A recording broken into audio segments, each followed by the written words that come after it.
আসসালামু আলাইকুম dear viewer, software YouTube চ্যানেলে লারাভেল ফ্রেমওয়ার্ক টিউটোরিয়ালে আপনাকে স্বাগতম। এই ভিডিওতে আমরা দেখব যে লারাভেল ফ্রেমওয়ার্কে কিভাবে রুট, কন্ট্রোলার এবং ভিউ নিয়ে কাজ করতে হয়। তো চলুন শুরু করা যাক। শুরুতেই যে আমি কন্ট্রোল প্যানেলের অ্যাপাচি মাইস্কেল স্টার্ট আছে কিনা তা দেখে নিলাম। এরপরে আমরা আমাদের প্রজেক্ট ফোল্ডারের নাম হচ্ছে সফটওয়্যার। এইটাতে এই যে অ্যাড্রেস বারে ক্লিক করে সিএমডি টাইপ করে এন্টার প্রেস করে আমরা পিএইচপি আর্টিসান সার্ভ করে নিলাম। আমাদের প্রজেক্টটি রান হলো। তো সাবলাইম টেক্সট ওপেন করে এই যে আমরা জানি আমাদের রুট থাকে রুটস ফোল্ডারের web.php-তে। তো এই জায়গায় আমরা একটি রুট তৈরি করি। বললাম রুট গেট, আমি নাম দিলাম প্রোফাইল, যে কোনো নামে আমরা দিতে পারি। এরপরে এখানে আমরা একটি কন্ট্রোলার ইউজ করব, কন্ট্রোলার ক্লাস। এরপরে এই জায়গায় আমরা যে কোনো মেথড টাইপ করতে পারি ডিসপ্লে। তাহলে এইটা হলো আমাদের রুট আর এইটা হলো আমাদের কন্ট্রোলার, আর এই কন্ট্রোলারের ডিসপ্লে হলো একটি মেথড। তো আমরা কন্ট্রোলারকে এখানে ইউজ করতে গেলে অবশ্যই এই জায়গায় আমাদের কন্ট্রোলারটি ইউজ করে নিতে হবে। তো তার আগে আমরা কন্ট্রোলার তৈরি করি। ওকে, কন্ট্রোলার তৈরি করার জন্য আমরা কন্ট্রোল সি দিয়ে স্টপ করে নিলাম।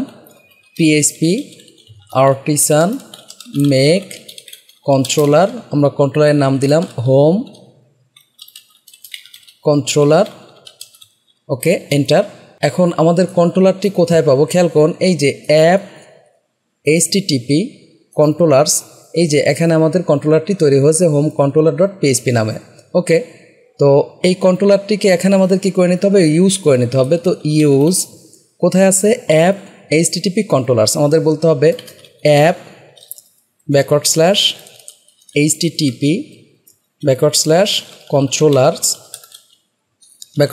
এরপরে আমরা আমাদের কন্ট্রোলারের নাম লিখব home controller semicolon control S. আমরা আগেই জেনেছি যে আমাদের রুট web.php-তে কোনো কাজ করলে তাকে ইফেক্টিভ করার জন্য অবশ্যই অপটিমাইজ করে নিতে হবে। তাহলে আমরা এখানে বলি পিএইচপি আর্টিসান অপটিমাইজ, এন্টার। এই যে দেখুন, এরপর আমরা সার্ভ করে নেই, এটা সার্ভ। ওকে, তো এই প্রোফাইলটা হবে আমার লিঙ্ক। আমরা এখন ইউআরএল-এ টাইপ করি প্রোফাইল লোকাল হোস্ট প্রোফাইল। তো এক্ষেত্রে আমরা একটি এরর পাবো। এররটি কী হবে বলুন তো, এই যে আমরা ডিসপ্লে মেথড ইউজ করেছি, এই মেথডটা এখন আমরা এখানে তৈরি করে নাই, এইটাই বলবে। আমি এন্টার দিচ্ছি। এই যে দেখুন কি বলছে যে হোম কন্ট্রোলারের ভিতরে ডিসপ্লে মেথড ডাজেন্ট এক্সিস্ট। তাহলে এখানে আমরা মেথডটি তৈরি করে নেই পাবলিক ফাংশন ডিসপ্লে। ওকে, আমি এখানে সাপোজ ইকো টেস্ট বললাম কন্ট্রোল এস। এখন যদি আমরা রিলোড দিই তাহলে এরর থাকবে না, টেস্ট কথাটা আসবে। তো আমরা চাচ্ছি এই জায়গায় এখন পেজ লোড করতে। তো আমরা বলবো রিটার্ন ভিউ, এই জায়গায় আমরা যে কোনো নাম দিতে পারি, যেমন আমি বললাম সফটওয়্যার। তো এখন এই ভিউ সফটওয়্যার অর্থ হচ্ছে যে আমাদের যে রিসোর্স ফোল্ডার আছে, খেয়াল করুন এই যে রিসোর্স ফোল্ডার আছে এর ভিতরে যে ভিউজ ফোল্ডার আছে এর মধ্যে সফটওয়্যার নামক একটি পেজ আমার থাকতে হবে। তাহলে এখানে আমরা একটু পেজ তৈরি করি। আমি যদি এই মুহূর্তে লোড করি, দেখুন আমাদের একটি এরর আসবে যে ভিউ সফটওয়্যার নট ফাউন্ড, কারণ আমরা এখনও সফটওয়্যার পেজটি তৈরি করে নাই। তো এখানে এসে আমি সফটওয়্যার তৈরি করি softwall.blade.php কন্ট্রোল এস সেভ। ওকে, আমি যদি এখন রিলোড দিই, এই যে দেখুন আমার পেজটি লোড হয়ে গেল। কোথা থেকে আসলো, এই যে আমাদের কন্ট্রোলার রিটার্ন ভিউ সফটওয়্যার, এইটা আমাদের লোড হয়েছে। তো এখানে আমি একটু লিখে দেই welcome to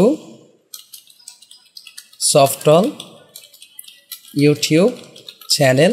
okay, control S. এই যে দেখুন আমাদের এই লেখাটি চলে আসলো। এখন এই জায়গায় আমরা আরও যেভাবে এই কাজগুলো করতে পারি সেটা হচ্ছে যে খেয়াল করুন, আমি তো ভিউ সফটওয়্যার বলেছি, আমি এটাকে একটু কমেন্ট করে রাখি কন্ট্রোল শিফট জি দিয়ে। জাস্ট এখানে এসে আমি এইভাবে বললাম সফটওয়্যার। এর অর্থ হচ্ছে যে এই ডটের আগে যা থাকবে সেটা হচ্ছে আমাদের ফোল্ডার। অর্থ হচ্ছে যে ভিউজ ফোল্ডারের ভিতরে সফটওয়্যার নামক একটি ফোল্ডার থাকবে, তার মধ্যে আমার softwall.blade.php একটি পেজ থাকবে। আমি যদি এখন রিলোড দেই, এই যে দেখুন এক্ষেত্রে কিন্তু আমাদের এরর আসবে যে সফটওয়্যারের ভিতরে সফটওয়্যার পাওয়া যায়নি। তাহলে লাস্ট ডটের পরে যেটা থাকবে সেটা হচ্ছে আমাদের ফাইল, আর ডটের আগ পর্যন্ত যতগুলো থাকবে সবগুলোই আমাদের ফোল্ডার। ওকে, এখানে তাহলে আমি একটি ফোল্ডার তৈরি করি, রাইট ক্লিক নিউ ফোল্ডার, আমি বললাম সফটওয়্যার। ওকে, এর ভিতরেই আমরা ফাইল তৈরি করব, নাম দেব কি softall dot blade dot PHP control S save. এই যে দেখুন এখন যদি রিলোড দেই তাহলে আমাদের এই লেখাটি আসলো। তাহলে আগেরটা থেকে আমরা কপি করে বা এখানে আমরা লিখেই দেই h1 আমরা বললাম softall পেজ কন্ট্রোল এস। এই যে দেখুন softall পেজ লেখাটি চলে আসছে। তো আমরা তাহলে এটাও বুঝলাম, এভাবে বুঝলাম। এটা ছিল যে ডাইরেক্ট সরাসরি ভিউজের ভিতরে softall নামক পেজ থাকতে হবে। আর এইটা কি হলো যে ভিউজের ভিতরে softall ফোল্ডারের ভিতরে softall নামক একটি পেজ থাকবে। এখন আমি এটাকে উঠিয়ে দিচ্ছি। আমরা চাচ্ছি যে এই পেজের মধ্যে বিভিন্ন ডাটা পাস করতে। তো তার জন্য আমরা এখানে কমা দিয়ে খেয়াল করুন এইভাবে আমরা পাস করতে পারি। অ্যারে নেব, এরপর আমি বললাম ধরে নিন যে নেম, জাস্ট এখানে আমি বললাম softall YouTube channel control S. তাহলে এইটাকে আমরা এখন এই যে softall যে পেজটি আছে এই জায়গা থেকে আমরা ইউজ করতে পারবো। আমি অন্যটা কেটে দিচ্ছি। তো সেটা কিভাবে ইউজ করব তার জন্য এখানে এসে ওকে এইটা হবে আমার ভেরিয়েবল আর এটা হবে আমার ভ্যালু, আমরা তো জানি। এখানে এসে তাহলে আমরা পিএইচপি করি, পিএইচপি। এখন আমরা বলবো ইকো নেম। খেয়াল করুন আমরা যদি রিলোড দেই তাহলে আমাদের কি লেখা আসবে softall ইউটিউব চ্যানেল। এখন এইটাকে আমরা যেহেতু এই জায়গায় যে softall dot blade dot PHP use করছি, তো ব্লেড এটা হচ্ছে শক্তিশালী একটি টেমপ্লেট ইঞ্জিন। আমরা এর জন্য এইভাবে পিএইচপি ওপেন ক্লোজ না করেও ইউজ করতে পারবো। সেটা কি জাস্ট এইভাবে দুইবার কার্লি ব্র্যাকেট ইউজ করে এখানে আমরা বলে দিব নেম। এক্ষেত্রে কী হয়ে যাবে, এটা ইকো হয়ে যাবে এবং এটা পিএইচপির কাজও করবে একসাথে। এই যে দেখুন কি আসছে softall ইউটিউব চ্যানেল। আমি এটাকে উঠিয়ে দিচ্ছি কন্ট্রোল এস। এই যে দেখুন softall ইউটিউব চ্যানেল চলে আসছে। তো আমরা এখানে এই যে নেমটাই করছি বা এখানে যে আমরা মেসেজ সরাসরি দিছি, আমরা চাইলে এই মেসেজটি কন্ট্রোল এক্স দিয়ে এখানে একটা ভেরিয়েবল রেখেও আমরা পাস করতে পারি। যেমন আমি বললাম N SI, just control V দিয়ে দিলাম সেমিকোলন, আর এই জায়গায় আমি বলে দিলাম এন। তাহলে কি হবে, এই নেমের ভ্যালুটা এই যে এই ভেরিয়েবলের ভ্যালু হিসাবে চলে আসবে। আমি রিলোড দিলে সেম রেজাল্ট থাকবে। এই যে দেখুন কোনো পার্থক্য নেই। তো এইভাবে যতগুলো খুশি ততগুলো ভেরিয়েবল আমরা এখান থেকে পাস করতে পারবো। যেমন আমি বললাম মেসেজ, তার মানে কি এখান থেকে আমরা আরও একটি ভেরিয়েবল পাস করছি, নাম কি এমএসজি। এখানে এসে আমরা এটাকে কি করব, জাস্ট এখানে বিআর দিয়ে দিলাম এমএসজি কন্ট্রোল এস রিলোড। এই যে দেখুন মেসেজ লেখাটা চলে আসছে। এখন এই জায়গায় আমরা চাচ্ছি অ্যারে ভেরিয়েবল পাস করতে। তো তার জন্য আমরা বলবো সাপোজ আমি বললাম ডাটা অ্যারে, জাস্ট এখানে বললাম জিহান দিশান 2 3 4, যেহেতু সংখ্যা নিচ্ছি আমাদের এটা স্ট্রিং করার দরকার নেই। ওকে, এই অ্যারেটা আমরা যদি এখন এখানে সেন্ড করতে চাই তাহলে এখানে আমাদের লিখতে হবে এইভাবে। আমরা যে কোনো ভেরিয়েবলের নাম এখানে দিতে পারি। সাপোজ আমি ডি দিলাম, তারপর আমরা বললাম ডাটা কন্ট্রোল এস। তাহলে এই অ্যারে ভেরিয়েবল এখন কোথায় আসবে, softall পেজ থেকে আমরা ইউজ করতে পারবো। তো softall পেজে আমরা চলে আসি, যেহেতু এটা আমাদের নাই আমরা ইউজ করে নেই, উঠিয়ে দিলাম। এখানে এসে যদি আমরা পিএইচপি করে প্রিন্টার করি তাহলে আমরা অ্যারে ভেরিয়েবলটা দেখতে পাবো। তো আমাদের ভেরিয়েবল কী ছিল, ডি। এই যে দেখুন ডি নামক ভেরিয়েবল আমরা নিয়েছি। এখন যদি রিলোড দেই এই যে দেখুন অ্যারে ভেরিয়েবলটি আমাদের চলে আসছে। ওকে, তো এই অ্যারে ভেরিয়েবলের যে কোনোটাকে আমরা চাইলে কিন্তু এখন ইউজ করতে পারবো। ইকো ডি আমরা 0 বললাম কন্ট্রোল এস। এই যে দেখুন কে আসছে, জিহান আসছে। তো এইটাকে আমরা যদি ফর ইচ লুপের মাধ্যমে দেখাতে চাই আমরা ব্লেড সিনট্যাক্স ইউজ করি। এর জন্য আমরা বলবো অ্যাট ফর ইচ এবং অ্যাট এন্ড ফর ইচ। ওকে, এই জায়গায় আমরা বলবো ডি অ্যাজ ভি। এখন এখানে আমরা এই যে কার্লি ব্র্যাকেট ইউজ করে বললাম ভি, আর বাহিরে আমরা বিআর দিয়ে দিলাম কন্ট্রোল এস।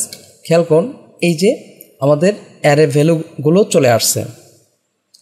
তো আমরা চাইলে এখানে এইভাবে মাল্টি ডাইমেনশনাল অ্যারেও পাঠাতে পারি। ধরুন যে আমি এইটাকে উঠিয়ে দিলাম, জাস্ট এখানে আমি বললাম ডাটা অ্যাসাইন, আমি এই জায়গায় এইভাবেই নেই।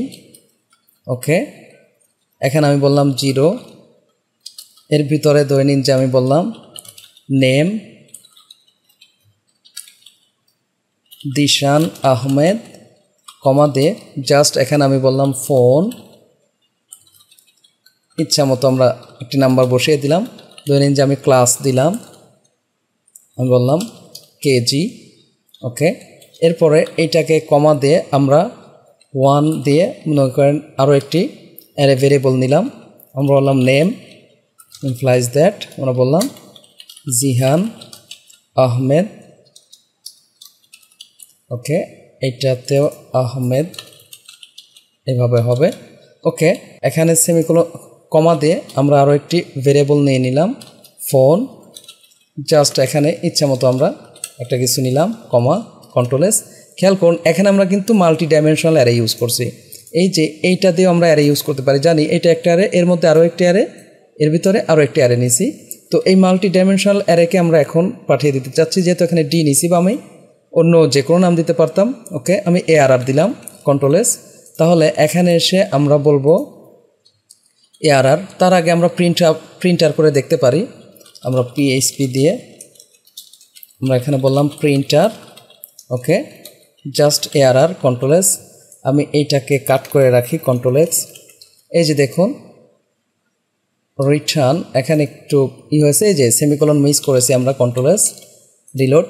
এই যে দেখুন আমাদের মাল্টি ডাইমেনশনাল অ্যারে আসছে। এটাকে আরও ক্লিয়ারলি বোঝার জন্য আমরা কিন্তু প্রি ইউজ করতে পারি, ইকো প্রি, জাস্ট কন্ট্রোল এস দিলেই হবে। এখন নিচেরটা না দিলে এই যে দেখুন এই একটি অ্যারে, এই একটি অ্যারে। তো এখন এইটাকে আমরা ফর ইচ লুপের মাধ্যমে দেখাবো, আমি এটাকে উঠিয়ে দিচ্ছি কন্ট্রোল ভি। এই যে আমরা এআরআর ভি দিয়েছি, এর ভিতরে আমরা আবার ফর ইচ লুপ নেব, আমরা বলবো অ্যাট ফর ইচ, তারপরে এই যে ভির মধ্যে যেহেতু এই প্রথম অ্যারেকে আমরা এক্সট্রাক্ট করে ভিতে নিয়ে আসছি, এই ভিটাকে আমরা আবার অ্যাস করে জাস্ট এখানে ভ্যালু বলে দিলাম, ইচ্ছা মতো আমরা দিতে পারি এন্ড ফর ইচ। এর ভিতরেই আমরা বলবো যে কার্লি ব্র্যাকেট নিয়ে আমি বললাম ভ্যালু, ভ্যালু আমরা এখানে বিআর দিতে পারি, আমরা নিচে বিআর দেই, তাহলে আমাদের অ্যারে ভ্যালুগুলো এক লাইনে দেখাবে। এই যে দেখুন, তো আমরা যদি কমা দিতে চাই দিতেই পারি এখানে কন্ট্রোল এস। এই যে দেখুন কমা দ্বারা সেপারেট হয়েছে। তো আমরা মাল্টি ডাইমেনশনাল অ্যারেকেও প্রিন্ট করলাম।